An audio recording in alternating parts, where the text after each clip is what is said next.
Dharmavaram sitting MLA కేతిరెడ్డిపై కూటమి అభ్యర్థి Satyakumar Yadav fire అయ్యారు.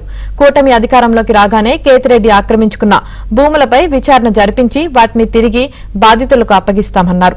బోటు షికారు కోసం రైతు నోట్లో మట్టి కొట్టిన కేతిరెడ్డిని జైలుకు పంపిస్తామన్నారు.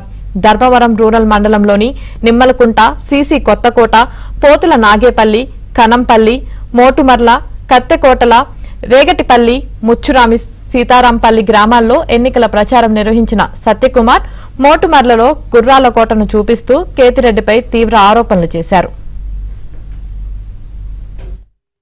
ఎర్రకొండ దాని మీద కనిపిస్తున్న భవనమే గుర్రపు కోటగా ఇక్కడ ప్రజలు పిలుస్తుంటారు.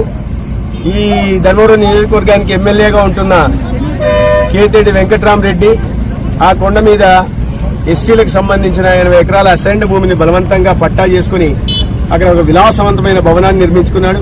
దాని కింద ఉన్న చెరువును కూడా తన ఆధీనంలో ఉంచుకుని నీటిని దిగువకు వదలకుండా రైతులు భూములు బీడు పెట్టుకునే పరిస్థితి కల్పించాడు.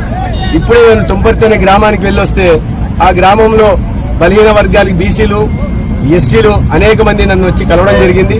వాళ్ళ సమస్యను వివరించడం జరిగింది. 210 ఎకరాలు, ఒక్కొక్క ఎకరా 3 కోట్లు విలువ చేసే భూమిని 210 ఎకరాలని కేవలం 5 లక్షలు మాత్రమే ఇచ్చి మేము తీసుకుంటామని చెప్తే గ్రామస్తులు వ్యతిరేకించడం, బలవంతంగా 5 లక్షలు వాళ్ళకి ఇచ్చి బలవంతంగా రాయించుకున్నారు జగనన్న కాలనీల పేరుతో. అయితే అది ఇప్పుడు ఆ గ్రామస్తులందరూ కోర్టుకు కూడా వెళ్లడం జరిగింది. న్యాయస్థానం పరిధిలో ఉంది. వారికి న్యాయస్థానానికి సంబంధించిన లీగల్ అసిస్టెన్స్ ఇప్పిస్తానని చెప్పాను.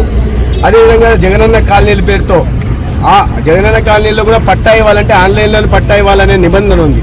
అక్కడ ఆఫ్లైన్ లో పట్టాలు ఇచ్చి ఒక్కొక్క దానికి 5 నుంచి 10 లక్షలు కూడా లబ్ధిదారుల నుంచి తీసుకున్నారు.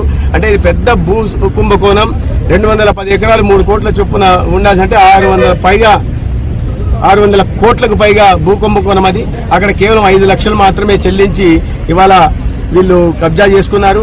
వీటి మీద ఈ ప్రభుత్వం మారుతూనే జూన్ 4వ తేదీ అయిన తర్వాత మొదటగా ఎంక్వైరీ వేయిస్తాం. ఈ భూ కుంభకోణంలో భాగస్వాములందరినీ కూడా న్యాయస్థాన పరిధిలో శిక్షిస్తాం. ఆ బాధితులకు అందరికి కూడా న్యాయం చేసే పని చేస్తామని ఆ గ్రామస్తులకు నేను చెప్పడం జరిగింది.